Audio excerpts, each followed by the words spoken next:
Okay, I'm back again. This is my second book, Losing Touch with Reality.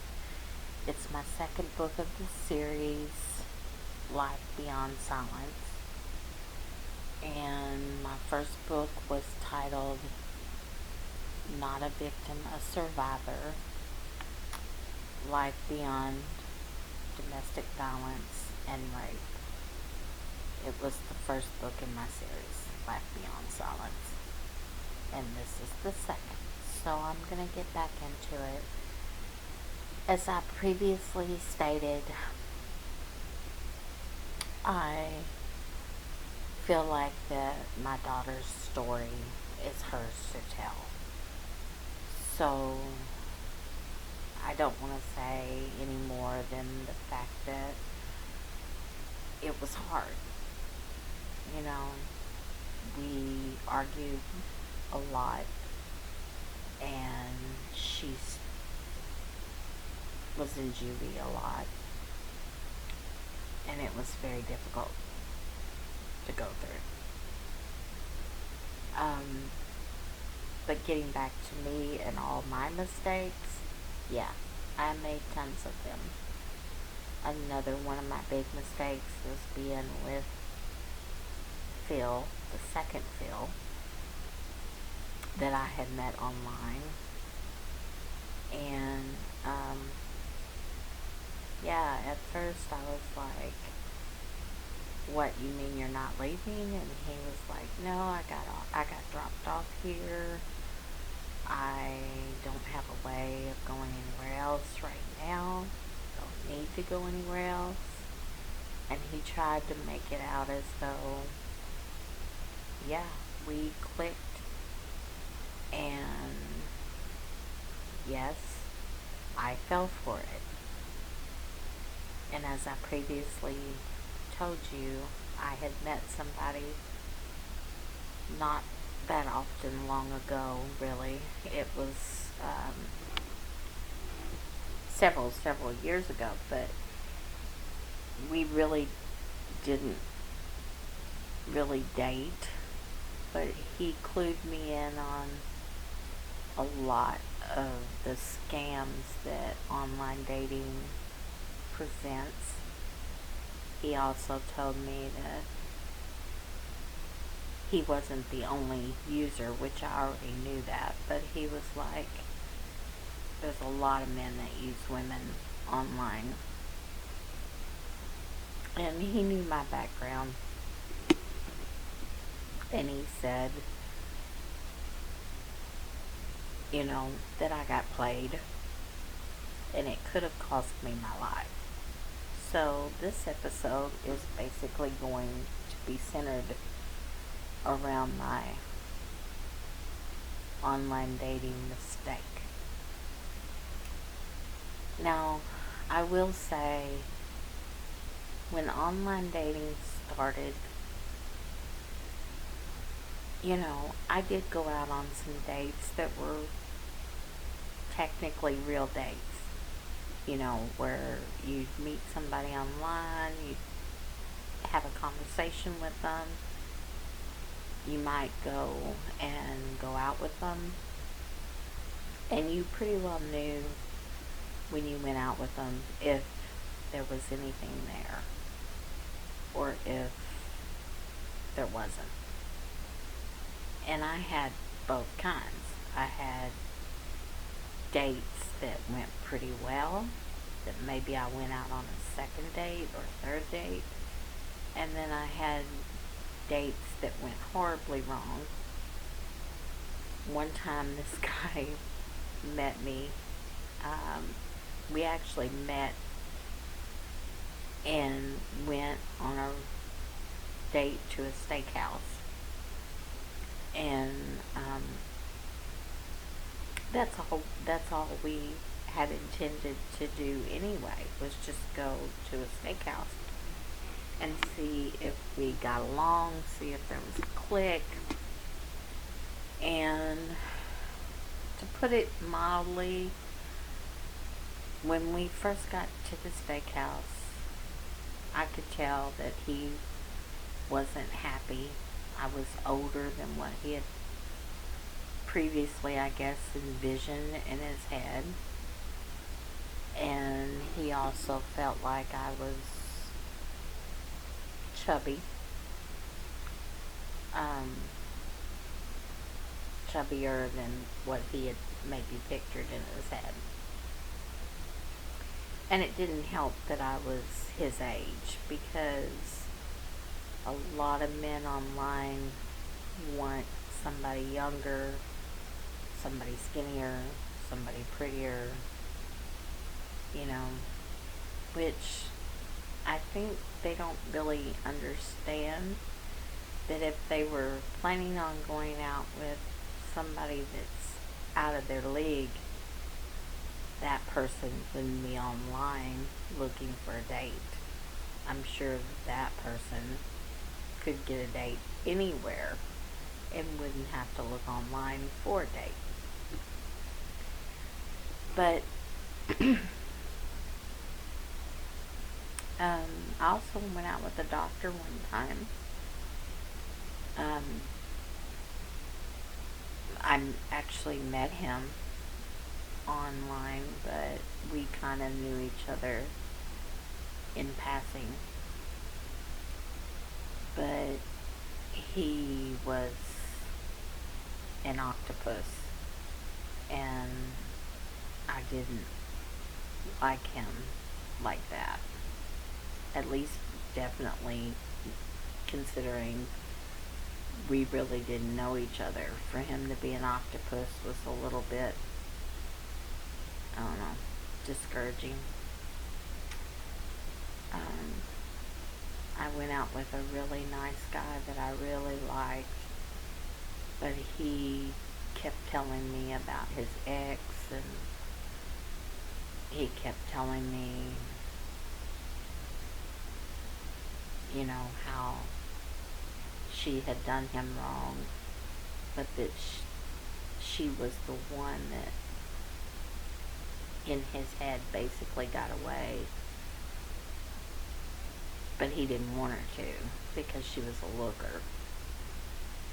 And those kinds of comments to somebody that has low self-esteem, those are like not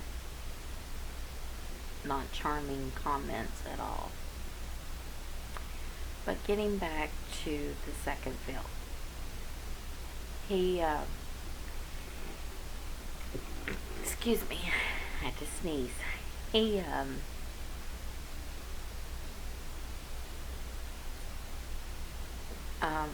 as I was fixing to say, getting back to the other Phil, the second Phil, he said all the right things. He made it seem as though he knew right away this was what he wanted. And I don't know.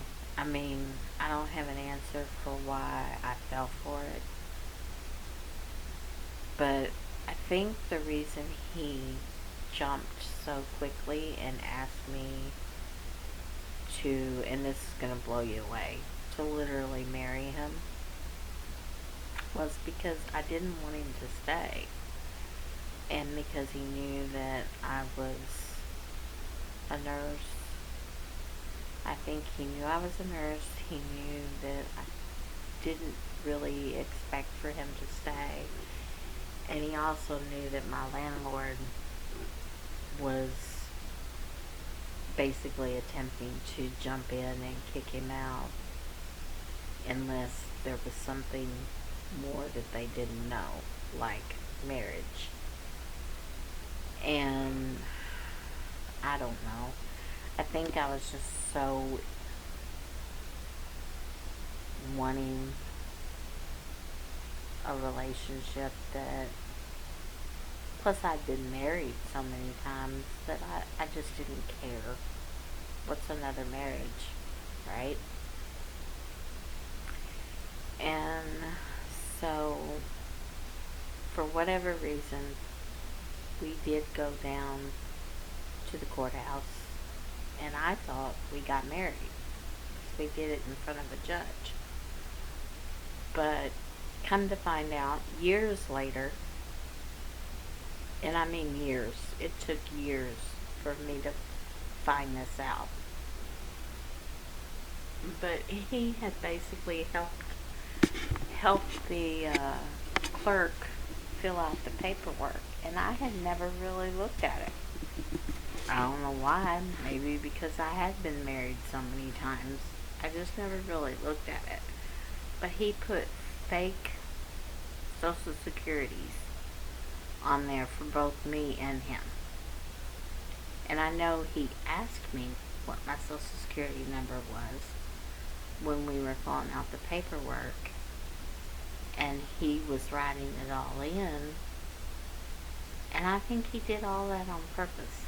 And the other guy that I spoke about, his name is Jamie, he said, yeah, he definitely did it on purpose.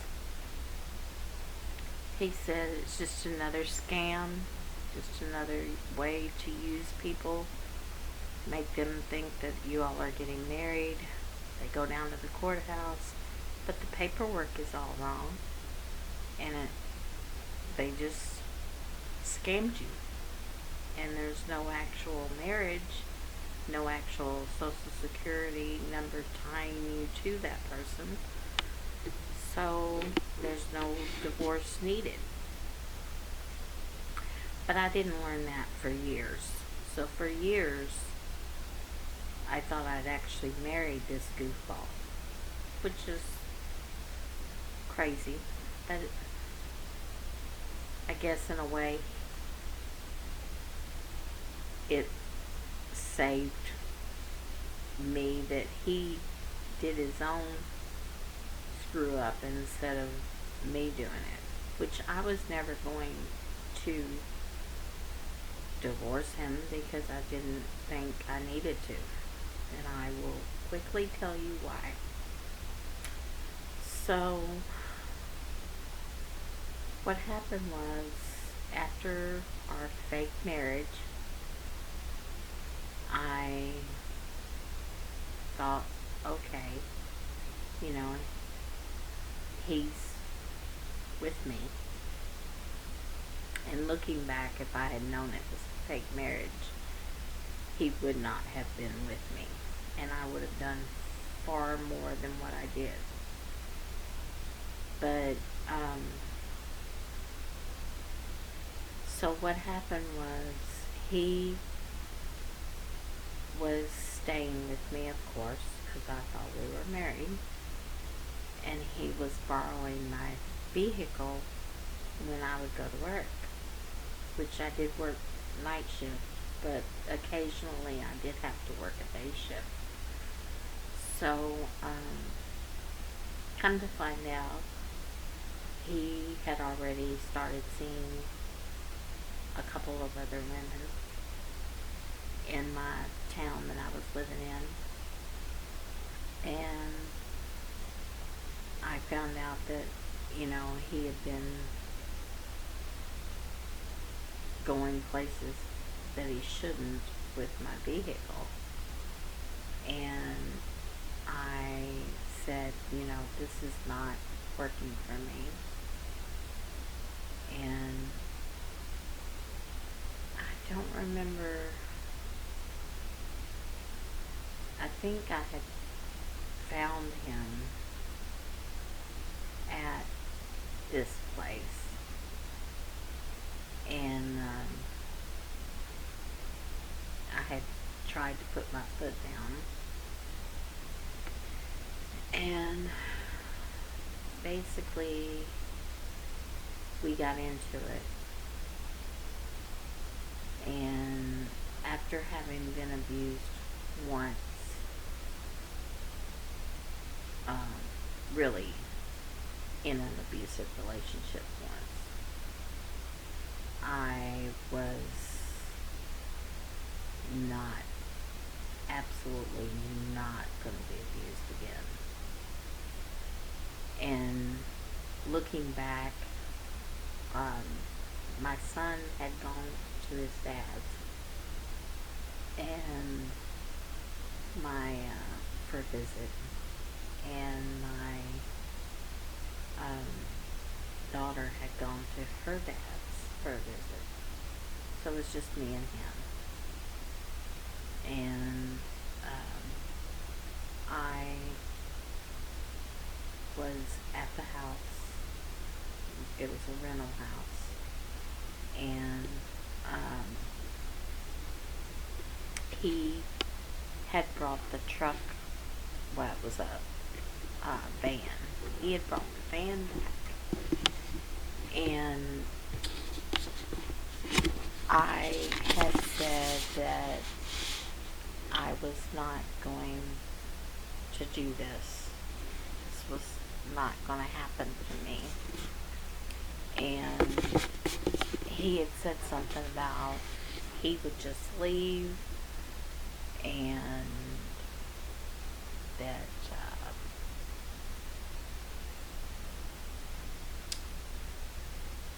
I don't know, he threatened something. I can't remember what he said, to be honest.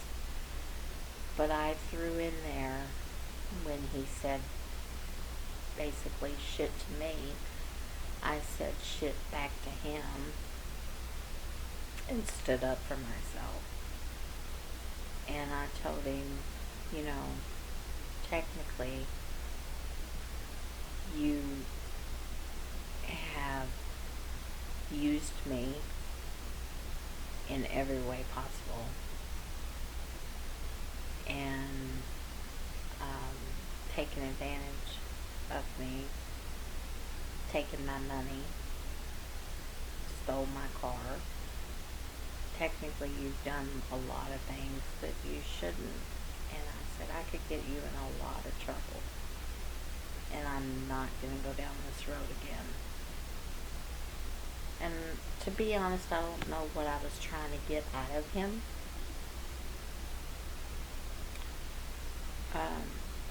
Because he had nothing to give me. I was the one paying all the bills. But what ended up happening was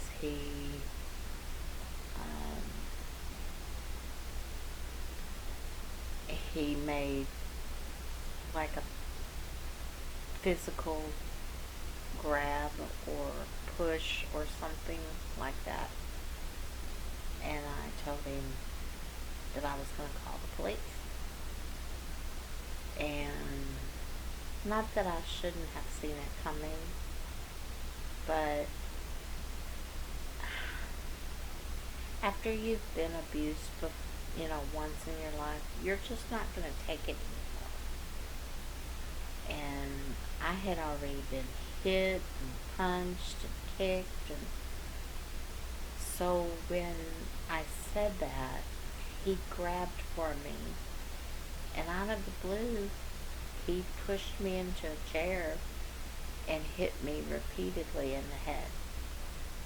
Now, the difference is, it was like he just turned dark. Like his eyes were dark. It was like I had pushed him to hurt me, and there was definitely no feeling there on his part that he was hitting a woman. And I remember I did pretty good.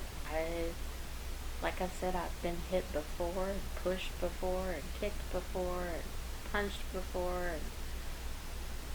and I guess out of somewhere, I had more strength than you would have thought. I think it was more just me being taken off guard, and I was not going to do it again. I was not going to go back into a relationship where I was abused again. So I was fighting back. But he punched me and made me see stars. This Phil he was taller, definitely in better shape than Walker had been.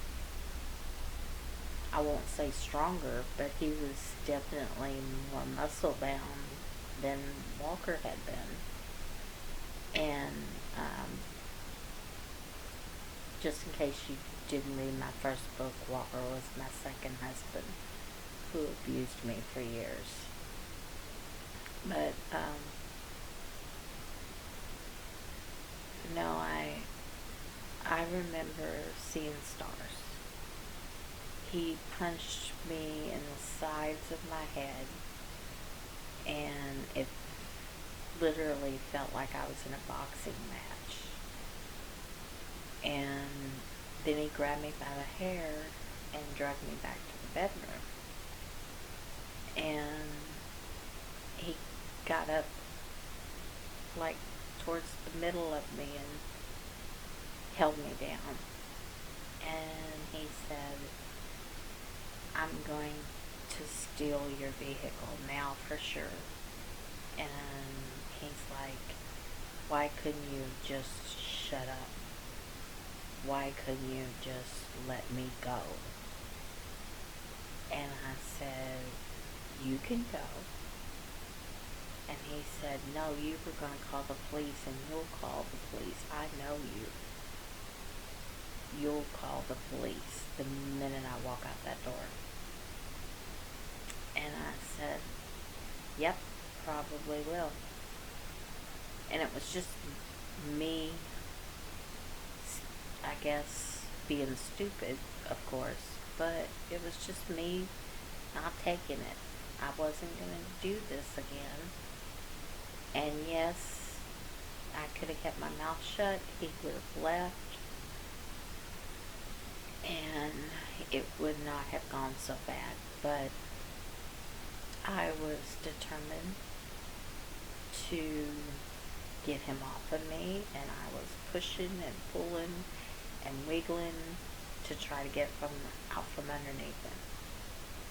And I remember every bit of it. I remember being punched in the head. I remember being dragged by my hair. I remember him sitting on top of me, which he was probably, let's say, 220. And I was, at that time, probably 150, maybe. And he was trying to smother me with a pillow. And I didn't lose my cool. I remember thinking in my head, "Is this all you got?"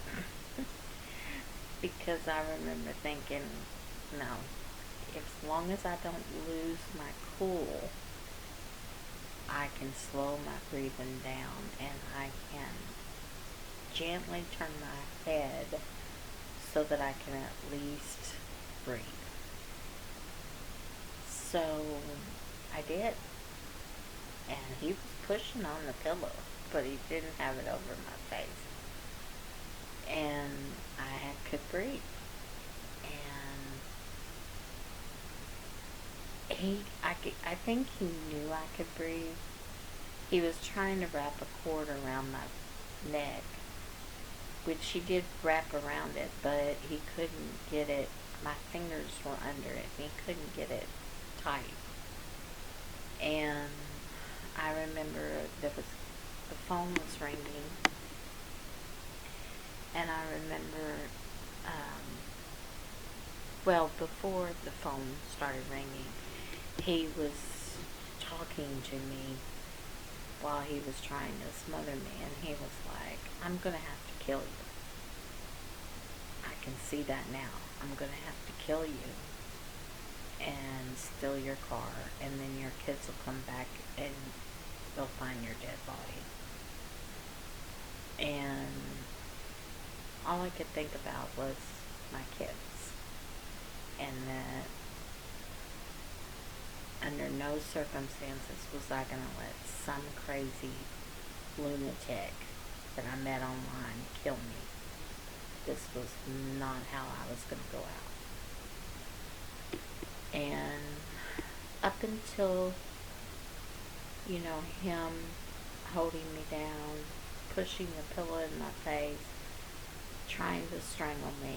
Up until then, the worst he had done was hit me in the head. And yes, I saw stars, but I was like, I wasn't laughing because that would have really pissed him off, but I had rethought my comments with him, and I had thought to myself, you're not going to die. You're going to fight back, and you're going to get out of this. And I remember when the phone started ringing, he got up to answer it. And the thing about it is, and this is like, I don't know, I want to say 2001 maybe. And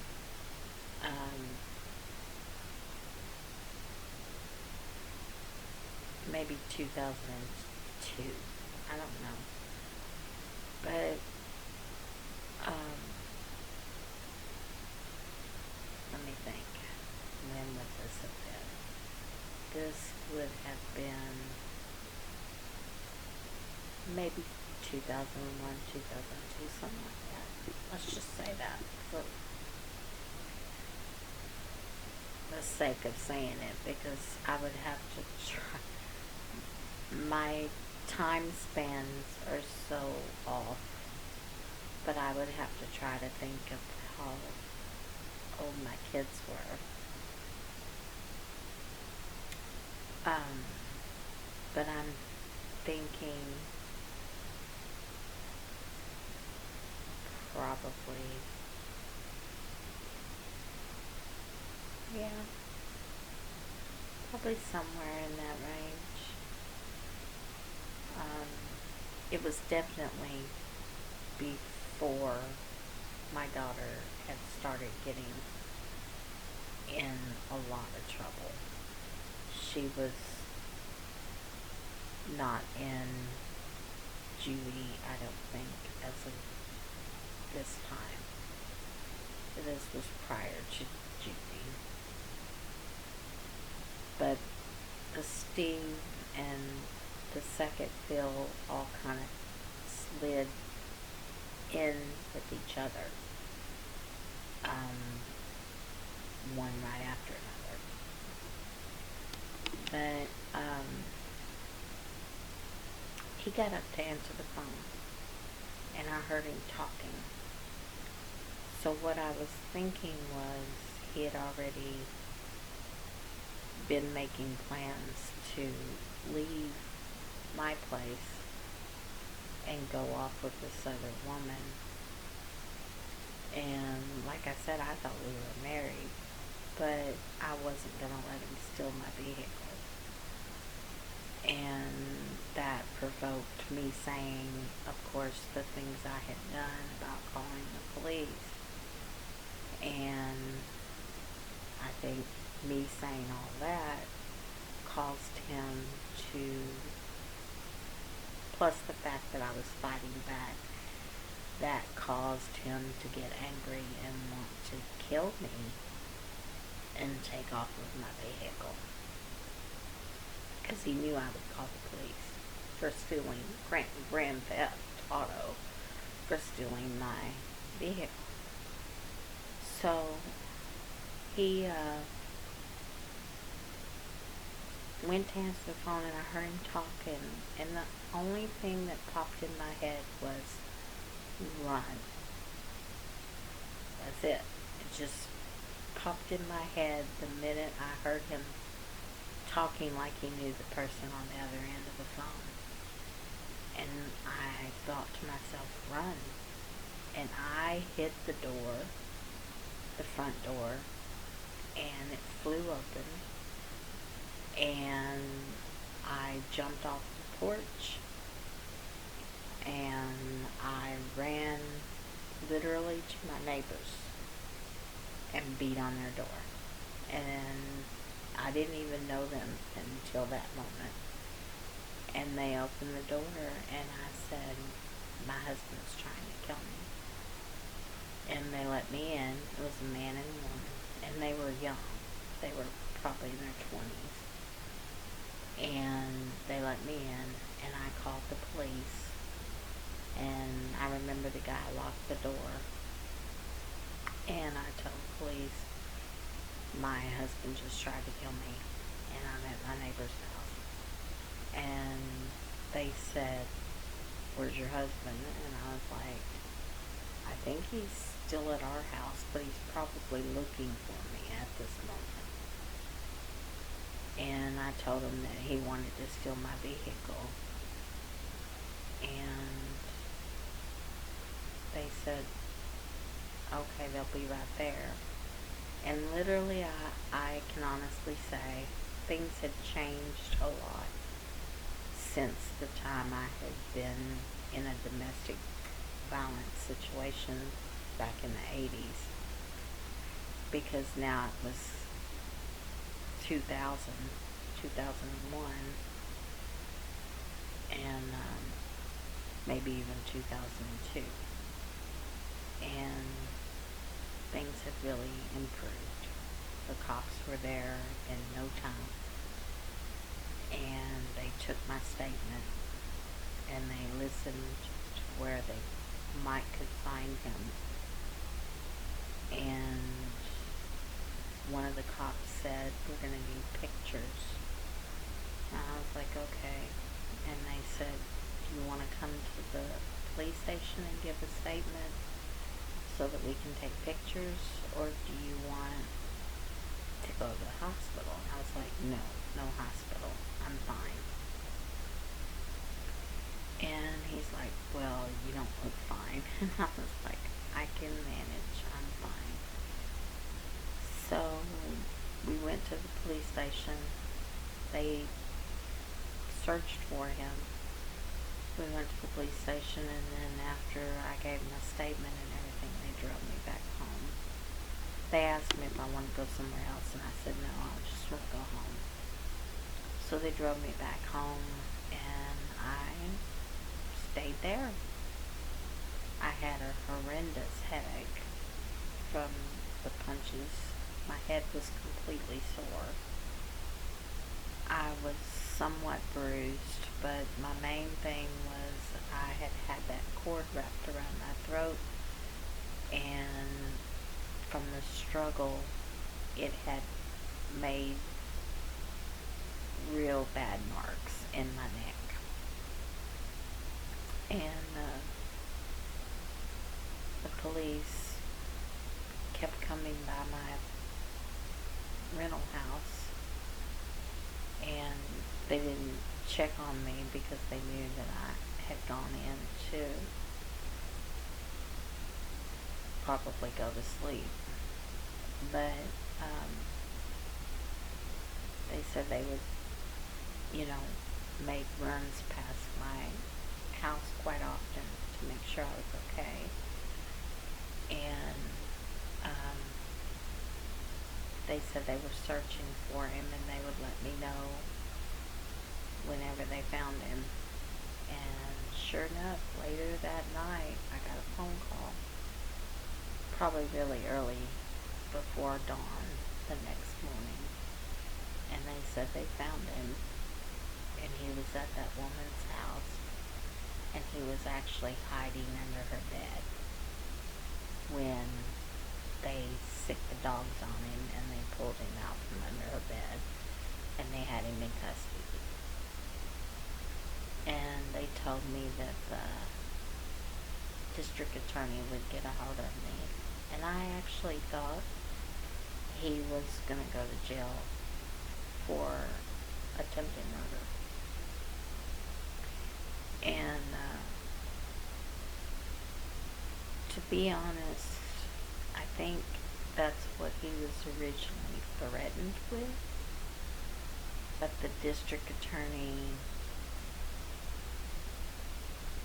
gave him a plea deal, and I think that was where me saying a lot of things have changed kind of flew out the window. For the most part, they did change, but being able to almost kill me, because he could have killed me, but he didn't, but he could have. But the thing about it is, I think allowing him to take a plea deal wasn't maybe the best thing. However,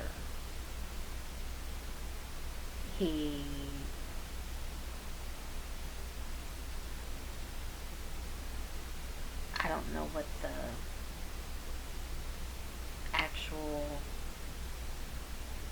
sentence or any of that was, because I didn't even have to go to court. I just know that he got a year in the county jail. 1 year. And then he vanished.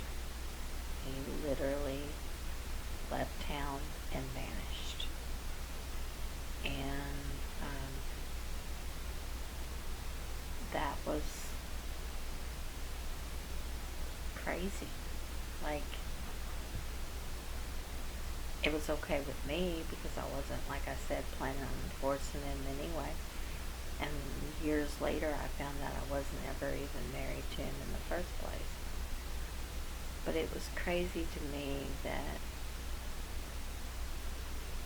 it had gone down the way that it did, and I literally could have lost my life. And then here I had to explain some of it. And I didn't look forward to doing that to anybody, whether it was work, my children, my middle daughter. I was pretty upset at the fact that I had been taken advantage of and almost killed by an online predator.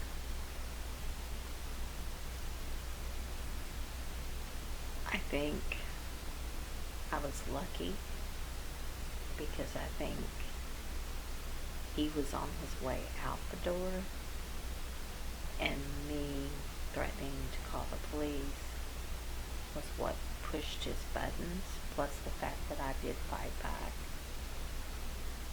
But I think, and I'm not trying to make excuses for him by no means, but I think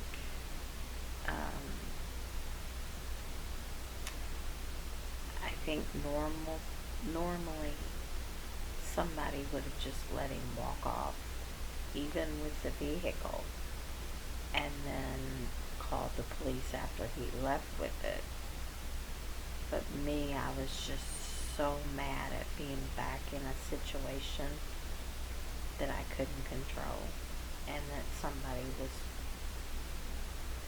literally going to hurt me, that I just didn't give a shit. I literally just, the minute he grabbed me and the minute he started hitting me, especially when he started pulling me down the hallway by my hair and sit on me, every little thing he did, it made me stronger. I'm not saying that I was able to fight him off or that I was able to do anything but protect myself. But I think the one thing domestic violence gave me the first time was the ability to say, I'm not going to do this again. And I was so mad and so determined he wasn't going to steal my car.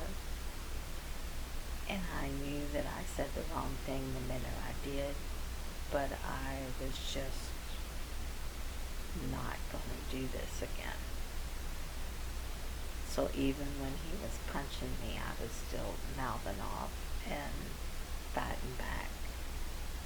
And I think he just knew I wasn't gonna just let him walk off with my car.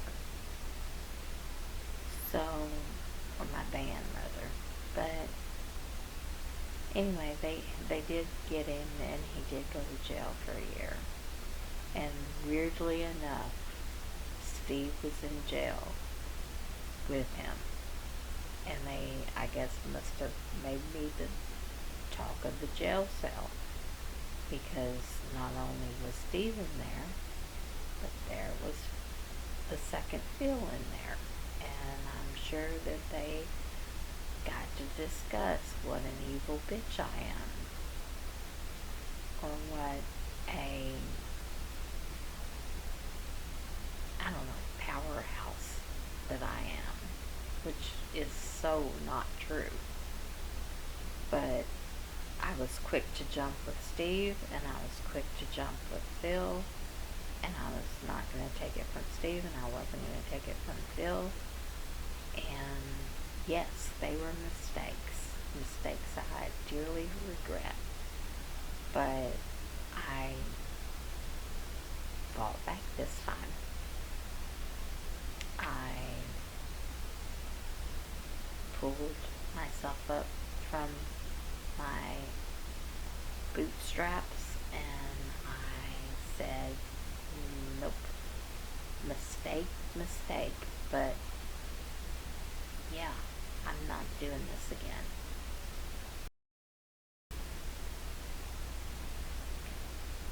Okay, so I am going to stop here. I literally always make these podcasts go too long, and I don't mean to. I just constantly,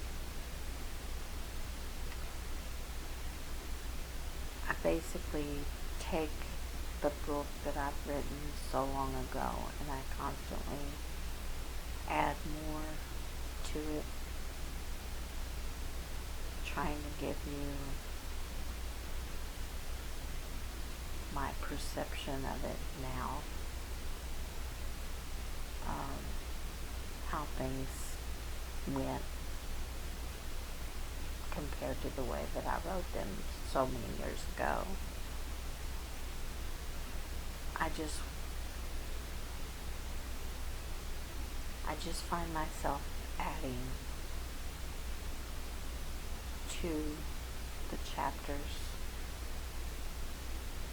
because I see things in a different way now. I'm so much older, and I have a lot more to say, I guess you would say, than I used to. I just look at life now as though I was a broken person then, and I was unable to hold it together. I just kept digging myself a deeper hole.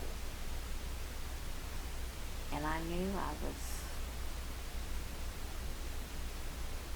digging myself a deeper hole. I knew it, but I just didn't know how to stop it. And there's times I feel like that if I could go back and do things over, I most definitely would. But you can't do that. You don't get do-overs. And the mistakes you make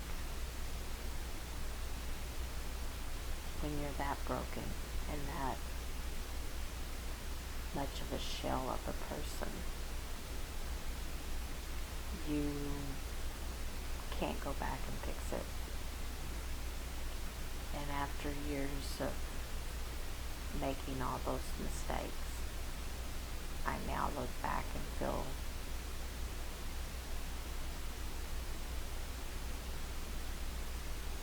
like I deserved what I got. I feel like I made a lot of bad mistakes and I deserved everything I got. And